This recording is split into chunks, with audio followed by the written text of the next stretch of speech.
السلام علیکم ورحمۃ اللہ وبرکاتہ۔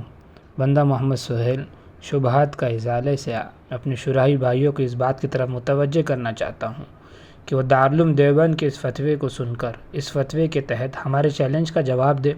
سوال: دارالعلوم سے سوال کیا گیا، کرائے کی زمین میں مسجد کا بنانا کیسا ہے؟ جواب: درست نہیں ہے، درست نہیں ہے۔ وہ مسجد شرعی نہیں ہوگی، البتہ نماز باجماعت کی ادائیگی ہو جائیں گی۔ فتویٰ ID نمبر 305، جواب نمبر 63098۔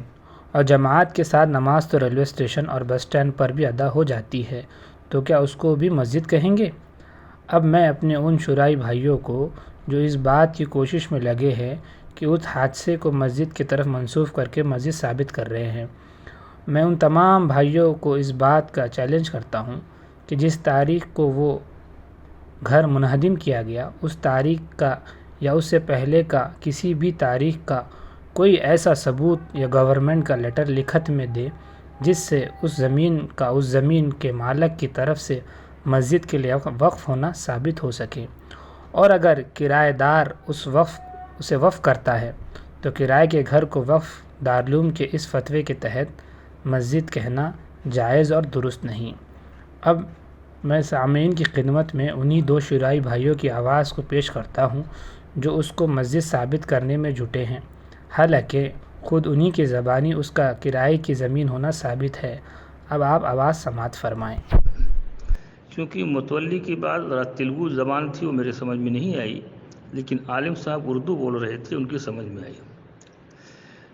عالم صاحب سے جو بات ہوئی اس کا خلاصہ یہ ہے کہ وہ گاؤں 400 لوگوں کی آبادی کا ہے، پورا گاؤں وقف بورڈ کے زمین پر ہے، اور وقف بورڈ کو سے ان کا سمجھوتا ہوا یہ سال کا یا مہینے کا وقف بورڈ کو یہ پیسہ دیتے ہیں۔ تو سید اکبر صاحب ان کے دو بھائی ہیں، انہوں نے اپنے گھر کو مسجد کے لیے وقف کر دیا۔ یہ تو تقریباً ایک مہینہ 1.5 مہینے سے مسجد کی کارروائی ہو رہی تھی۔ اچھا، یہ وقف کیے ہوئے کتنا دن ہوا؟ یہ کیا ہے ڈاکٹر صاحب، پورا جو علاقہ وہ ہے 400 مکانات ہیں، ہاں، اور پورا وقف بورڈ کی زمین ہے وہ۔ اچھا، اس میں سارے مسلمانوں نے اپنے اپنے گھر ڈال لیے، جو ہاں اب اس وقت جو ہے نا، ہاں، یہ سارے جا کر کے قبضہ کیے تھے اس وقت میں۔ قبضہ مطلب مسلمانوں کی وہ جگہ ہے، اس لیے چلو بھائی گھر ڈالیں گے۔ ہاں، تو پھر اس کے بعد وقف بورڈ نے بہت کچھ اس کے بارے میں کارروائی کی، بعد میں پھر گورنمنٹ بھی جو ہے نا اس کے ایکسپٹ کر کے اب اس کو جو ہے نا وہاں پہ پانی کی لائن بھی چل رہی ہے، بجلی کی لائن بھی چل رہی ہے، گویا کہ اس کو تسلیم کر لیا گیا۔ ٹھیک۔ اور وقف بورڈ کو یہ لوگ ماہانہ 6 مہینے میں کچھ 100 یا 200 روپے ان کو ادا کرنا پڑتا ہے۔ اچھا اچھا جی، اس طریقے کی زمین ہے وہ۔ سنا آپ نے، یہ ساری آواز خود شرائیوں کی ہیں جو ثابت تو یہ کرنے میں لگے ہیں کہ وہ مسجد تھی، لیکن خود انہی کی زبانی یہ ثابت ہو گیا کہ وہ زمین وقف بورڈ کی تھی، جہاں پر 400 مکان لوگوں کے پاس کرائے پر ہیں، جس کا 6 مہینے میں 100-200 روپیہ وہ وقف بورڈ ان کرایہ داروں سے وصول کرتا ہے، جس میں سے ایک کرایہ دار سید اکبر صاحب ہے۔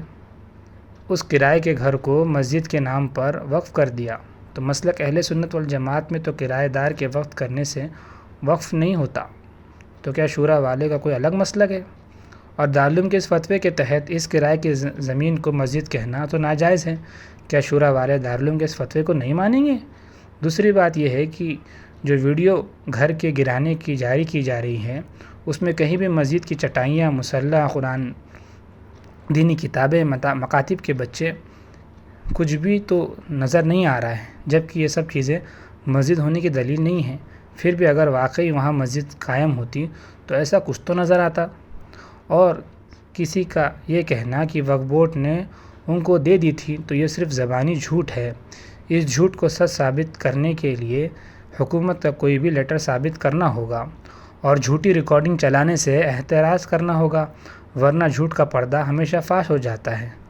میں پھر ایک بار یہ کہنا چاہتا ہوں کہ دارالعلوم کے اس فتوے کو بھی کہ آپ لوگ ٹھوکر ماروں گے یا اس بات کو مانوں گے کہ دارالعلوم نے اس صحیح کہا ہے کہ کرائے کی زمین پر مسجد نہیں بنائی جا سکتی۔